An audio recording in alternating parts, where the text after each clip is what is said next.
You know, a lot of times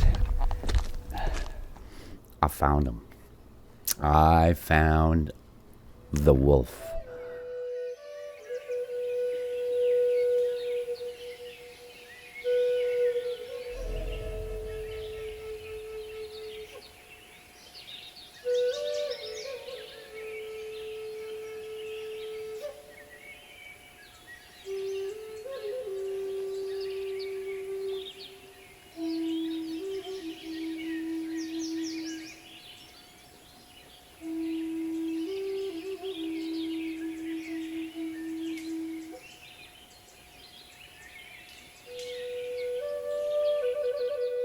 When my first camera died and I had to rush back to my truck and grab my second camera, I was only gone maybe 10 minutes, right? There and back.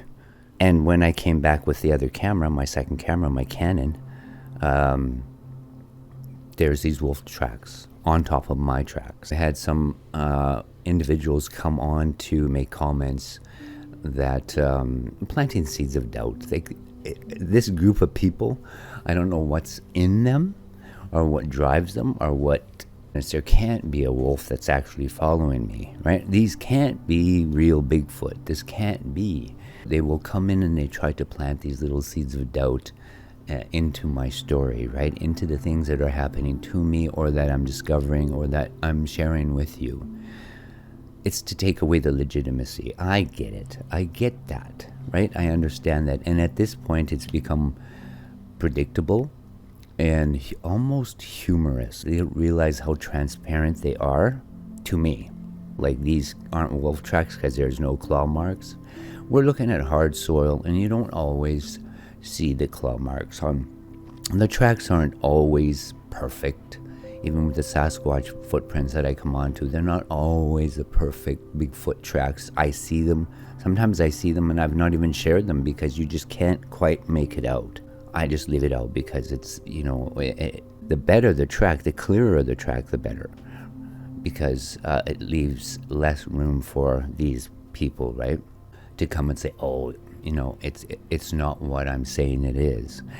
I grew up on the trapland. My father was a trapper. My grandfather was a trapper. And on both sides, my mother's and my father's, I come from a long line of hunters and trappers. I know the track. I grew up knowing the tracks of animals before I was a teenager.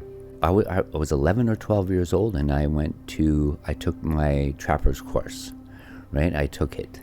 And I passed it, 96 or 98% on that exam. I had my trapper's certificate. And that's a big part of the course. You have to know all the tracks, right? We grew up learning them from our parents and our grandparents. So these people that try to come here and showboat and try to tell me that what I'm telling you is not correct or it's not what I'm saying it is, they don't know who they're dealing with, right? They don't know me from a hole in the ground. If you just come onto my channel, don't judge me by the chapter you walk in on. I've mentioned that before. I'm sharing with you what they share with me. And these things that happened to me, right? I didn't have to share any of that. Some people will say it has nothing to do with the Bigfoot. I had an altercation with an individual that come on here as well, onto this video as well, spewing a whole bunch of narratives, right? They're couch quarterbacks. They sit there and they probably spend hours watching every Bigfoot channel and video that they come onto, and then they get in their head that they think they're an expert. They know this stuff. Unless you are out there, boots on the ground, and having your own Bigfoot experience and encounters, you don't know. If you ever do, it will change you forever. Or they have that mindset that just because they're watching stuff and hearing everything out there that's about Bigfoot, that they know what's real, what isn't, what's true, what's not. That's not how this works. Unless you've had a Bigfoot encounter, a real one, right? I'm going to say a real one because there's a lot of fakery out there. There's a lot of people making up stuff. I wait for these ones to show up because it's usually 10 out of 10. 9 out of 10, 10 out of 10 that they're going to show up. It is what it is, and I can't do anything about it other than call them out, right? Call them out. Call a skunk a skunk. No matter how you roll it, you're still black and white. You're still a skunk, right? And I'm going to call that out. I won't ramble on too much about that. That's part of the story too here, this journey that I'm on. I will let you guys know what I go through, right? What happens here, what happens with the stuff that I do and the results of it. But the majority, the majority of everybody that's come and then that's here is good. I'm grateful for that. I am very grateful for that, and I appreciate all of you being here. But we're going to get into this. What I put together here is, like I said, I found the wolf. We're just going to go right into the short video clip. I got some arrows. I got some pointers where you need to pay attention to, watch very closely. I think I have 3 stills of the wolf. If you want to, you can go back, and I believe it's timestamped. We're looking at about 3 minutes and 33 seconds. So 3:33 into episode 2, where I've left the river bed. I've only just gotten into the trees in episode 2, and that's where he is. He's behind me. The wolves are very cunning. They're very good at staying hidden and crisscrossing across trails and staying out of sight. It's their nature. They're very good at it. I've been driving down the road, and I've never seen a wolf in front of me, but I've seen them cross the road behind me in my rearview mirror, right? They're very, very smart. Stay hidden, right? They're almost as good as Sasquatch. Yeah, but that's their life. That's what they know. The wolves too, they know enough to stay hidden. Their survival of their species depends on how stealthy and how hidden they can stay, right? It reminds me of the native people. There were tribes that survived because they stayed hidden. There were tribes that, when the white people came, the Europeans came, they didn't even know they existed other than they heard rumor from other tribes. As more people come into the land and deeper into the land, they had to eventually come out and deal with the government and deal with law enforcement, what have you. But for many, many years, they were like ghosts in the trees. Nobody really knew where they were, who they were, other than, like I say, that they heard from other tribes. They survived by staying hidden. They had ways of hiding their tracks, hiding their trail. The Sasquatch are like this. The clans are very much like this. If they're gonna move somewhere, if they're gonna be somewhere, you're not gonna see them unless they want you to see them, right? You're not gonna hear them unless they want you to hear them. So we'll get into the video. I don't want to ramble on here too much, but you can see I have my raven wing up here behind me.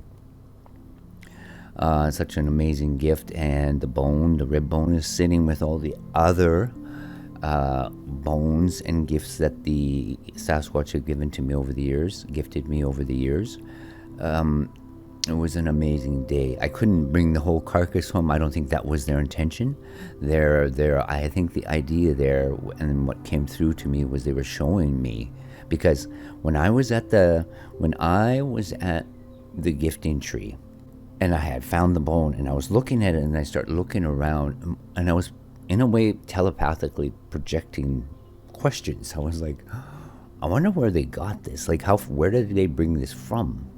I wonder how far they brought it from. And I left the tree, and I come to the camera to show you what was left on the gifting tree. That was the thoughts that I ended with, right? Was, where did it come from? And they're listening. They were listening, and that was a good example of it. I don't even know how they could. I don't even know how far that carcass, where it was, right? Was it just back up in the trees there where I put it, or they could have brought it from a quarter or half a mile away while I was gone? And they're fast, right? They move fast. They can move fast. Maybe the wolf brought it out. I don't know. Like, was it the wolf that brought the carcass out, or was it one of the Sasquatch that brought the carcass out? Was the wolf one of theirs? I'd still, that was one of that individual that come onto the channel and start spewing all that, and those narratives and negative narratives, and these things will eat anything that moves. Oh my goodness, right? It's just disheartening when you have individuals come in like that, and Like I say, they're probably watching and listening to all the garbage, and they think they know. Unless you've had the personal experiences yourself, you can't say, right? I think I can. I think I have the experience, the years of experience, and there are others who can say and tell you, and we're closer to the truth. I don't ever claim to know everything, and I base everything on personal experience. I've got the experience, right? And that's what I base everything that I talk about and that I say to you. I'm not taking it from this one and that one and all the Bigfoot stuff that I watch online and everybody's theories and ideas, and they're empty theories because they have no proof. They have nothing to base it on other than everybody else's stories, and how many of them are made up, and who's storytelling, and details about certain things and about this event and that encounter. And we're just hearing little bits and pieces, and that's what I always tell you, and I'll tell you again, and I'll keep telling you. Be careful what you listen to. Be careful what you watch. Be careful what you take in, and don't just blindly believe in everything that's taking place out there in Bigfoot community, right? In the YouTube realm. Because sadly, there are so many making up stuff, trying to cash in on the subject, right? It's become very popular as of lately, and there are a lot of people trying to cash in on the subject, thinking they're going to make some money off of it. They don't care if it's real or if it's not. They don't. They really don't. And you can tell actions speak louder than words for the money, for the fame, for the money shot, what have you. That's not me. For any of those that have been following me from the very beginning, you know this, right? You know this. It's always been about what Sasquatch are sharing with me and I share with you. They have the story to tell. They're the ones that are going to tell the story. And whatever they share with me, I will share with you. Let's get into this.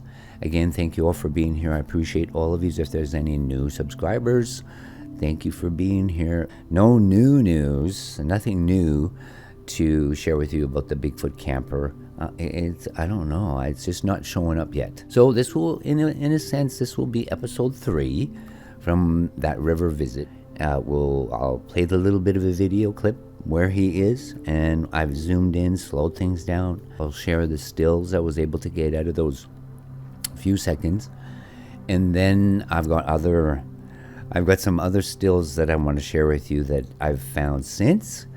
Of course, I always go back over my footage over and over, 5, 6, sometimes 7 times, and I start combing, really looking through the footage, right? Because a lot of times I'm rushing to get this content up for you, so I do my best and try to get up as quick as I can, and I miss a lot, right? I miss stuff. After I get the video up and I go over it again, I go through all the footage very, very carefully, and I always, 10 out of 10, find more stuff. And so this is the more stuff that I was able to find, and then we will move on. We got quite a bit of wind today. I was going to go to I'm shooting this, I believe, we're Tuesday the 13th. It's not a good day to go into the trees. Hopefully tomorrow, the day after it, the winds die down, and I can get, I just have that feel. I've been feeling a pull to go, right? I mentioned it before. I feel a pull to go. All right, we'll leave it there. Again, thank you for being here, and I'll see you in the trees real soon. Bye for now.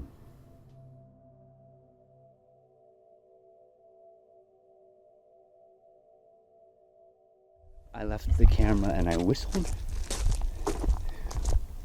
I'm pretty sure there was a very deep, low vocal. I left the camera and I whistled. I'm pretty sure there was a very deep, low vocal. I'll know when I go through the review.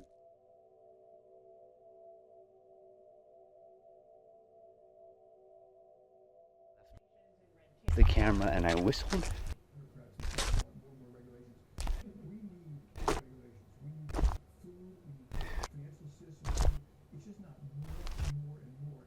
I'm pretty sure there was a very deep low vocal.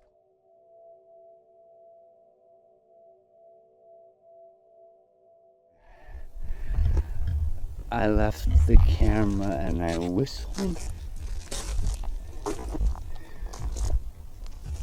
I'm pretty sure there was a very deep low vocal after on my.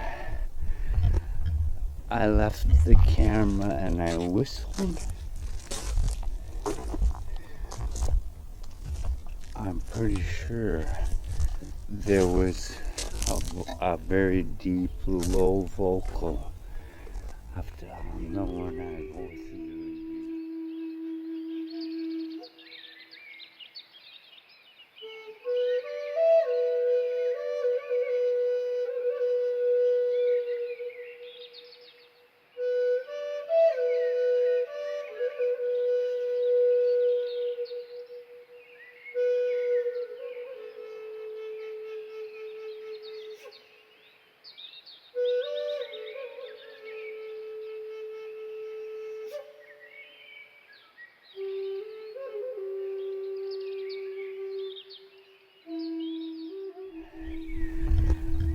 I left the camera and I whistled. I'm pretty sure there was a very deep low vocal after on my. I left the camera and I whistled. I'm pretty sure there was a very deep low vocal after when I go.